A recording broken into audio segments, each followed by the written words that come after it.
नमस्कार। पहले हमने सत्य को जाना, फिर सत्याग्रह की अवधारणा को जाना। आज हम जानेंगे सत्याग्रही प्रौद्योगिकी, क्योंकि जो भी वर्तमान में जो विकास व्यवस्था चलाई जा रही है उसमें कहीं ना कहीं हर जगह एक असंतोष है, विस्थापन है, बेरोजगारी है।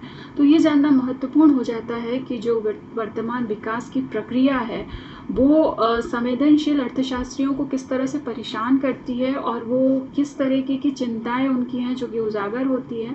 वो चिंताएं उजागर होती हैं एक रोजगार विहीन विकास की तरफ, जब जिसे हम जॉबलेस ग्रोथ कहते हैं। और आज हम सबसे ज़्यादा जॉबलेस ग्रोथ की स्थिति में आ रहे हैं।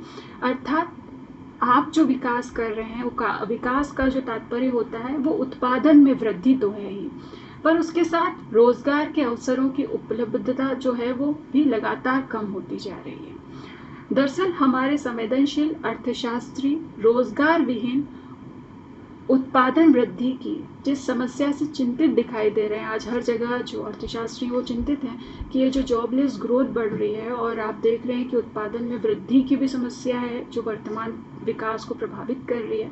तो वो किस तरह से देखते हैं, इसको आज हम देखने की कोशिश करेंगे और ये भी देखेंगे कि ये जो वास्तव में विकास की वर्तमान प्रक्रिया की जो विफलता ही नहीं, क्योंकि हम मानते हैं कि अगर रोजगार विहीन विकास हो रहा है या जॉबलेस ग्रोथ बढ़ रही है तो बेरी कामरान ये बताते हैं कि ये उसकी विफलता नहीं है, ये इसकी सफलता है कि ये जॉबलेस ग्रोथ बढ़ रही है। तो आज हम बेरी कामरान पे बात करेंगे और इसको हम गांधी जी के स्वदेशी से भी जोड़ने की कोशिश करेंगे कि ये सत्याग्रही प्रौद्योगिकी किस तरह से स्वदेशी की बात करती है। हमारे संवेदनशील अर्थशास्त्री रोजगार विहीन उत्पादन वृद्धि की जिस समस्या से चिंतित दिखाई दे रहे हैं वह वास्तव में विकास की वर्तमान प्रक्रिया की विफलता का नहीं बल्कि बेरी कामरान के अनुसार उसकी सफलता का अनिवार्य परिणाम है।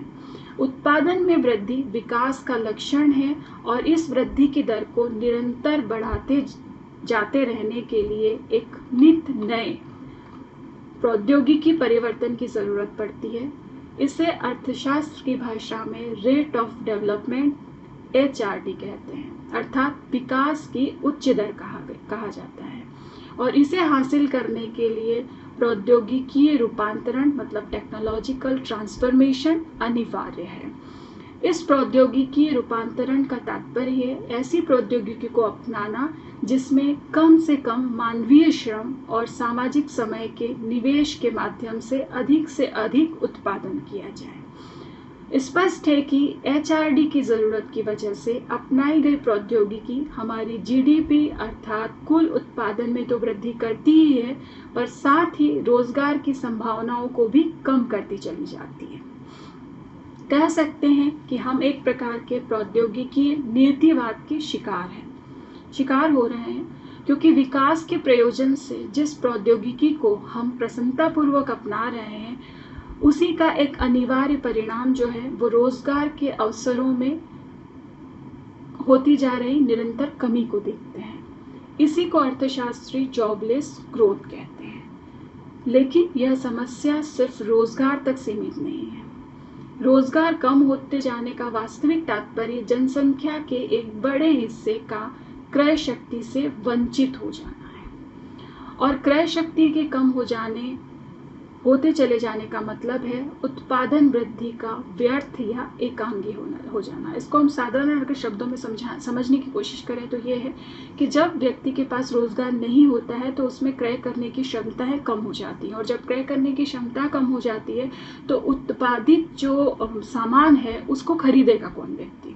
तो यहाँ पे क्रय शक्ति भी जो है वो कम हो जा रही है, और उससे उत्पादन में जो वृद्धि हो रही है उसको भी आपको देखने की कोशिश करनी पड़ेगी कि जो उत्पादन जो वृद्धि हो रही है वो किसके लिए हो रही है। जब सामान्य व्यक्ति तो खरीदने नहीं जाएगा क्योंकि उसका जो है रोजगार छीन लिया गया है, उसमें फिर पैसा जब उसके पास नहीं आएगा तो वो क्रय शक्ति भी कम करेगा।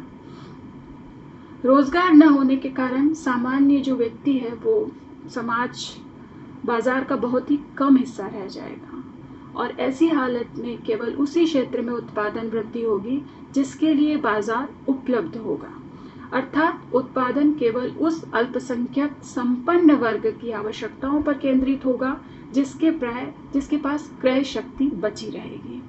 यदि रोजगार विहीनता की इस स्थिति के साथ जनसंख्या विस्फोट को रखकर देखें तो चित्र और भयावह हो उठता है। पहली बात तो यह है कि जब वर्तमान जनसंख्या के लिए भी पर्याप्त रोजगार उपलब्ध नहीं है और हम निरंतर ऐसी प्रौद्योगिकी अपनाने को ललायित हैं जो रोजगार के अवसरों को और भी कम कर देगी, तो बढ़ती हुई जनसंख्या के लिए रोजगार कहाँ से उपलब्ध कराया जा सकता है।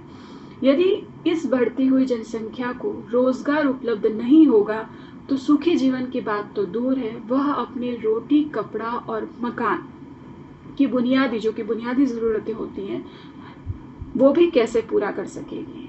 दूसरी बात यह कि यदि एन केन प्रकारेण उसे रोजगार मिल भी जाता है तो भी जनसंख्या वृद्धि देखते हुए वस्तुओं की मांग इतनी होगी कि उसको पूरा करना संभव नहीं हो सकता है।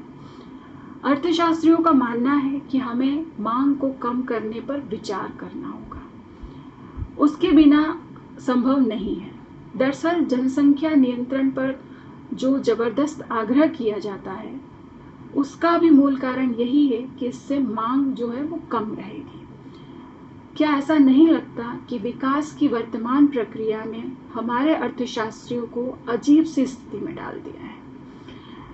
किसी जमाने में एल्फ्रेड मार्सेल का कहना था और वर्तमान विकास प्रक्रिया उसी कथन पर टिकी हुई है कि आर्थिक वृद्धि के लिए जरूरतों की पूर्ति करना ही नहीं, नई जरूरतों की सृष्टि करना भी आवश्यक है। नई जरूरतों की सृष्टि अर्थात कृत्रिम मांग की सृष्टि है,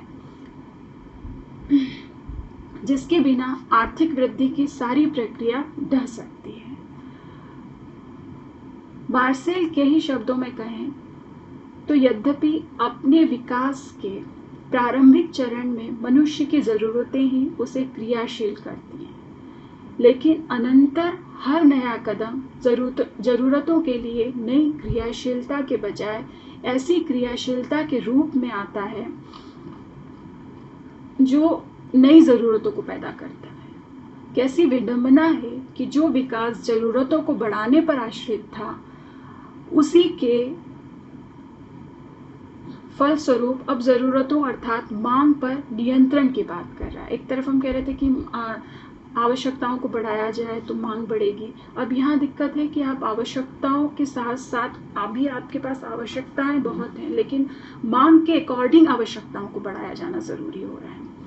मगर एक भारतीय अर्थशास्त्री जिसे मोहनदास करमचंद गांधी कहते हैं, जिसे कोई अर्थशास्त्री की बिरादरी में शामिल भी नहीं करता है, इस देश के विकास की आधुनिक प्रक्रिया की भूमिका के दौर से ही इस बात की ओर हमारा ध्यान आकर्षित करने का प्रयास करते रहे हैं कि उत्पादन का लक्ष्य हमारी बुनियादी आवश्यकताओं की पूर्ति करना है, न कि उपभोग की कृत्रिम मांगों को पैदा करके उनकी पूर्ति करना।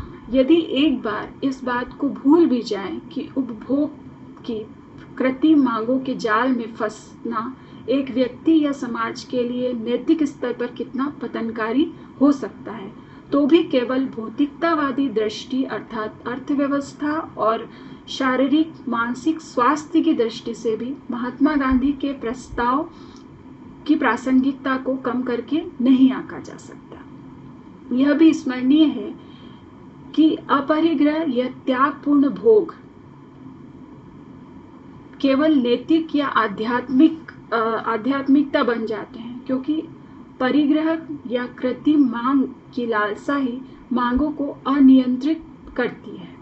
अपरिग्रह या त्याग को गरीबी से एक करके नहीं देखा जाना चाहिए, क्योंकि गरीबी जो है वो अभिशाप है जिससे हमारी बुनियादों की जरूरतें भी पूरी नहीं हो सकती हैं।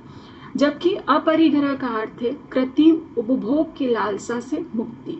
इसमें बुनियादी जरूरतों का तिरस्कार ही नहीं, यह भी नहीं हो सकता था, क्योंकि गांधी मानसिक स्वास्थ्य के साथ साथ शारीरिक स्वास्थ्य पर भी बहुत जोर देते थे। कम लोग महात्मा गांधी के उस कथन के बारे में जानते होंगे जिसमें वह कहते हैं, गरीबों के लिए तो ईश्वर रोटी और मक्खन के रूप में ही प्रकट हो सकता है। उनका तो यहाँ तक मानना था कि गरीबों के लिए आर्थिक ही आध्यात्मिक है।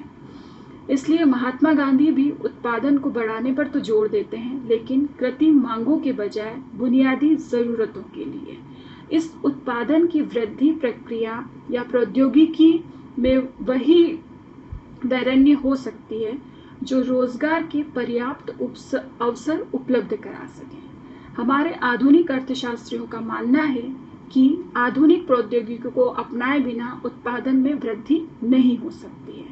लेकिन जैसा कि हम देख चुके हैं, यह प्रौद्योगिकी रोजगार के अवसरों की उपलब्धता में निरंतर कमी करती जाती है, जो आर्थिक विकास की दृष्टि से भी हानिकारक है। गांधी जी इसके बरस जब स्वदेशी प्रौद्योगिकी का प्रस्ताव करते हैं, तो वह उत्पादन वृद्धि के साथ साथ रोजगार के अवसर बढ़ाने वाला प्रस्ताव भी हो जाता है। आधुनिक प्रौद्योगिकी के आधार पर होने वाले उत्पादन में शूमाकर के निष्कर्ष के अनुसार हमारे सामाजिक समय का केवल 3.5% हिस्सा ही वास्तविक उत्पादन में लगता है। यदि हम अपने सामाजिक समय का एक बड़ा हिस्सा वास्तविक उत्पादन में लगाएं, तो न केवल उत्पादन वृद्धि के लिए आधुनिक प्रौद्योगिकी की और उसके चलते प्रौद्योगिकी नियतिवाद के चंगुल से मुक्त हो सकते हैं, बल्कि प्रत्येक हाथ को रोजगार भी दे सकते हैं। स्वदेशी प्रौद्योगिकी के कई रूप हो सकते हैं। रोबिन, क्लार्क और शूमाकर आदि के प्रयोगों से भी लाभ उठाया जा सकता है। मुख्य बात इतनी ही है कि वह मानव श्रम को उचित और स्वस्थ महत्व देती हो। चाहे तो उसे सत्याग्रही प्रौद्योगिकी भी कह सकते हैं, क्योंकि आग्रह शब्दों पर ही नहीं, उस दृष्टि पर भी है जो रोजगार, उत्पादन और वास्तविक जरूरतों को अहिंसा के एक सूत्र में बांध देती है।